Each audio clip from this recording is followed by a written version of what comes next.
여러분들이 걷는 주식의 길 환하게 밝혀드리겠습니다. 종목 길잡이 시간의 문현진 멘토입니다.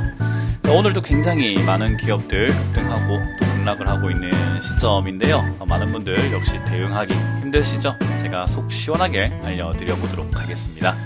자, 오늘 또 좋아요와 구독 꼭 눌러주시길 바라면서요. 바로 시작을 해볼 텐데 이번 주도 저희가 무료 강연 준비가 되어 있습니다.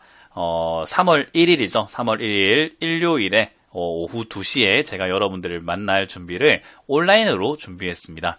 온라인 sctv.co.kr 들어오시거나 아니면 포털 사이트에 네이버에 검색을 하셔가지고 주식 챔피언 검색하시면 바로 들어오실 수 있으니까요. 그 점 참고하셔서 많이 참석 부탁드릴게요. 자, 오늘도 많은 종목 급등했는데 한번 체크를 해보면요. 상한가에 5종목이 들어가 있습니다. YBM넷부터 해서 코미팜, 프로스테믹스, PCL까지 들어가 있는데 역시 아직까지도 이런 교육 관련주들 급등하는 거 보니까 역시 우리나라는 투기판이구나 라고 생각을 해볼 만한 시장이 아닌가. 이 코로나19 관련주들은 가볍게 이렇게 단타를 하는 경우 아니고서는 웬만하면 잡지 않는 것이 좋은데도 불구하고 많은 분들이 역시 이쪽에 매달리고 있다라는 게 참 아쉬운 느낌이고 좀 안타깝다, 마음이 좀 아프다라는 생각이 드네요. 그래서 이건 어쩔 수 없는 거죠. 그래서 시장의 흐름에서 어쨌든 뭐 똑똑한 사람도 있을 거고 현명하지 못한 사람도 있을 텐데 뭐 그들이 어우러져서 되는 것이 바로 주식시장이니까 어쩔 수 없는 현상이다라고 보여집니다. 자, 그리고 상한가 근접 종목으로는 8종목이 있습니다. 아이스크림, 에듀, 그리고 뭐 미코까지 이렇게 보여지는데 하나, 니켈, 이오도 이렇게 올라와 있네요. 그런 종목들 보여지는데 8종목밖에 없네요. 그죠? 그만큼 오늘 시장이 별로 좋지 않았다라는 것을 표현해 줄 수 있고, 아무래도 이제 주말 동안에 또 어떻게 확진자들이 등장할지, 그리고 하루하루가 살얼음판처럼 걷고 있다 보니까 주식시장이 더 빠질 것 같다라고 보고 있는 건지 또 급등하는 종목도 많이 없었습니다. 대신에 이제 하락하는 종목은 굉장히 많았어요. QSI는 하한가 들어가는 모습이었고요. 하한가 근접으로는 23종목, 서울식품부터 해가지고 쭈루루루루루 대유AP까지 많이 빠져 있네요. 보니까 50이라든지 서울식품 이렇게 해서 이제 아무래도 좀 나뉘고 있다라고 생각이 듭니다. 어떤 게 나뉘고 있냐면 코로나19 관련주들도 어떤 건 올라가고 어떤 건 빠지고 있는 형태로 나뉘고 있는데 굉장히 원초적으로 설명해드리면은 세력들이 물량을 다 털어낸 종목들은 올라갈 이유가 없으니 빠지고, 그리고 세력들이 물량을 털어내지 못한 종목들은 올라가면서 개인들에게 또 매수를 요구하는, 유혹을 하는 또 상황이다라고 보면 돼요. 그래서 그런 걸 잡게 되면은 뭐 끝은 좋지 않다라는 거 제가 경고해 드려보도록 하겠습니다. 자, 그럼 오늘은 어떤 기업을 볼까라고 생각을 하다가 또 이슈가 있으면서 올라온 종목이죠. HLB라는 기업을 또 봐야 되겠습니다. HLB와 HLB 생명과학 해서 또 HLB 생명, HLB 생명과학 이렇게 올라왔는데 요 종목들 도대체 이제 또 어떻게 바라봐야 하나, 많은 분들이 또 궁금하게 바라보실 거고, 또 요 종목들이 이렇게 급등하고 올라오니까 또 사야 되나 뭐 이런 생각도 하시게 될 거예요. 그리고 들고 있는 분들은 역시 좀 더 들고 가볼까 뭐 그런 생각도 하시고 계시지 않을까 싶습니다. 일단 간단하게 말씀드리면은 HLB 파워까지 이렇게 오늘 약간 반등 나왔는데 얘들이 왜 올라왔는지 우리가 한번 살펴볼 필요가 있을 것 같은데 HLB라는 종목은 항암신약 리보세나립 특허권을 인수했다라는 이야기로 급등을 했습니다. 이 특허권을 인수를 해가지고 이제 자기들이 뭐 팔겠다, 뭐 이렇게 만들어내겠다, 뭐 그런 이야기가 되겠죠. 그래서 이제 이 리보세나립이라는 약을 사가지고 장기적으로 영업이익도 만들어질 것이고 괜찮을 것이다 라는 이야기로 이렇게 또 오늘은 반등이 나오는 모습이었어요. 근데 이 종목이 이렇게 급등하고 올라왔을 때 여러분들이 주의를 하셔야 되는 게요, 이 리보세나립이라는 약이요, 사실은 예전부터 이야기 나왔던 거죠. 언제부터 나왔냐면은 이 자리입니다. 바로 앞에 있는 이 급등했던 자리도 리보세나립이라는 약 때문에 급등을 했어요. 이게 2상 뭐 됐다, 3상 됐다, 뭐 그런 이야기들 때문에 엄청나게 급등을 하고 올라가면서 HLB 신드롬이라고 부를 정도로 700% 수익입니다 라고 하면서 많은 증권사 또는 많은 투자회사들이 광고로 이용을 했던 종목이기도 합니다. 근데 이제 그런 거에 속아가지고 급등했을 때 빠질 때 샀던 분들, 그리고 급등했을 때 샀던 분들, 최근에 제가 상담을 했을 때는 여기 20만원대 가깝게 사셔가지고 이거 어떻게 해야 되나라고 이렇게 질문하시는 분들도 계셨어요. 마음 아프죠. 근데 이 HLB만 그런 게 아니라 지금 보면은 오늘 급등하는 이런 저 코미파 말고 YBM넷 이런 거 지금 요 고점에 사서 또 좀 있으면 상담 들어올 겁니다. 이런 데 사가지고 이렇게 빠지게 되면 아이고 어떻게 해야 되나요? 분명 그럴 거예요. 제가 사지 마라고 해도 우리 방송 보시는 분들은 안 사시겠지만은 많이 사요. 이런 거 한성, 한홍 이런 것도 많이 사시고 할 거예요. 그런 것처럼 HLB도 지금 그렇게 사서 물려 계시는 분들 굉장히 많은데 아마 그렇게 물려 계시는 분들에게는 신락 같은 희망이 또 하나 또 생겨 나오지 않았을까? 이런 거 생겼으니까 이제 좀 더 들고 가볼만 하겠다. 추가 매수해야 될까? 이런 생각 하실 텐데 하지 마세요. 이유는 뭐냐면요. 재료가 다 떨어졌습니다.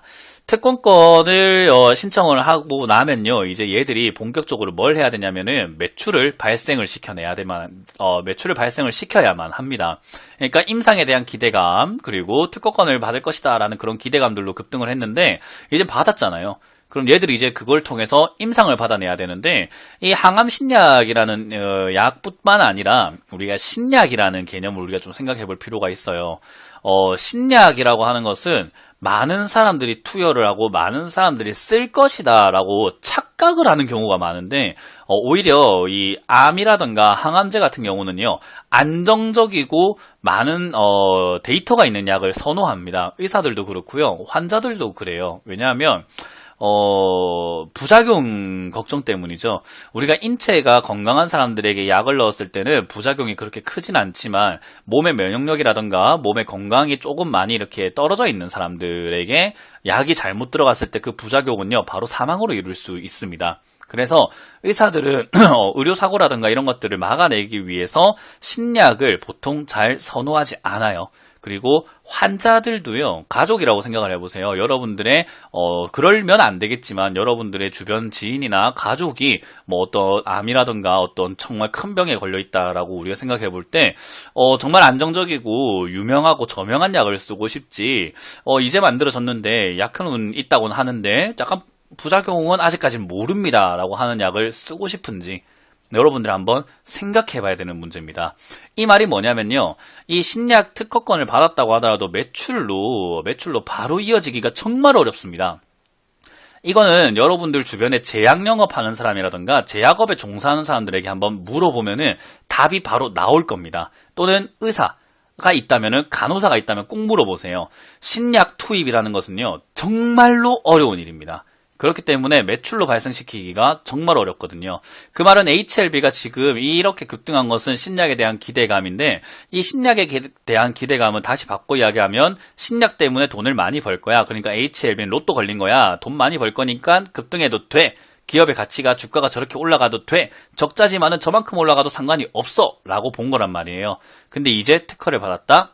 그 말은 이 내용 때문에 조금 추가 상승, 약간의 상승은 있을지 모르겠지만요. 제 생각엔 장기 하향이 될 것이고 이 약이 매출로 이어지기까지는 제 생각에는 최소 3년에서 5년은 봐야 된다. 그 말은 3년에서 5년 동안은 매출로 이어지기가 힘들다 보니 새로운 신약에 대한 기대감이 아니고서는 다시 급등하는 경우가 조금은 힘들 것이다 라고 보여집니다.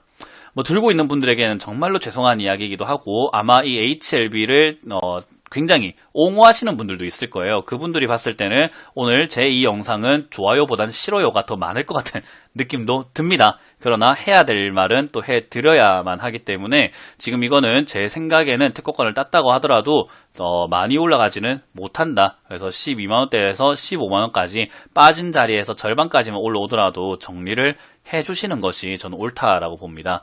마찬가지로 HLB 생명과학도 마찬가지고요. HLB 파워도 마찬가지입니다. 이번 이슈 때문에 사셨던 분들은요, 이렇게 급등을 했던 종목들이 급락이 나온다라는 것을 경험을 해보셨기 때문에 이번에 반등이 나와준다고 하더라도 저는 이 HLB 파워 같은 경우는 2,000원대까지 한번 올라와 줄 수 있다고 보는데요. 저기까지 올라오면은 어느 정도 빨리 정리하셔서 조금 더 안전하고 조금 더 탄탄한 종목으로 옮기시는 것은 어떨까? 제가 제약 바이오는 셀트리온 삼형제가 제일 안정적이고 대장주기 때문에 투자하기에 메리트가 좋다라고 말씀을 드리는 것처럼 이렇게 과한 기대감들이 단기에 너무 이렇게 발산된 종목들은 매매를 피하자라는 전략을 드리겠습니다. 그래서 지금 이 종목들을 들고 계시는 분들이라고 한다면요, 잘 정리하셔서 이제는 고생하셨기 때문에 더 이상 끌려다니지 마시고 나오자라는 전략을 드릴 거고요. 지금 신규로 들어가시는 분들이라고 한다면 역시 단기로 올라올 때 빨리 정리하시고 손절 3%나 5% 정도로 짧게 잡아놓고 대응을 하자라는 의견을 드릴 거고요. 이거를 지금 사려고 보시는 분들은 그냥 셀트리온 삼형제를 보자라는 이야기를 드리겠습니다. 그래서 이런 종목들이 사실 시장에는 너무 많았었어요. HLB뿐만 아니라 이렇게 급등하는 종목들, 이렇게 앞으로 굉장히 뭐 유망할 것이다라고 나온 종목들도 많았는데 시간이 너무 많이 오래 걸리기도 했고 단기에 그게 선반영이 돼버리면은 주가가 이렇게 급등해버리면 주가가 자리 잡는 데까지도 오래 걸리는 경우가 많기 때문에요. 너무 큰 기대를 하지 말고 조금은 기대감을 낮추고 우리가 현명하게 대처하자라는 전략을 드리겠습니다. 자, 이렇게 오늘 종목 길잡이를 맞춰 보도록 하고요. 지금까지 종목 길잡이 시간에 문현진 멘토였습니다. 고맙습니다.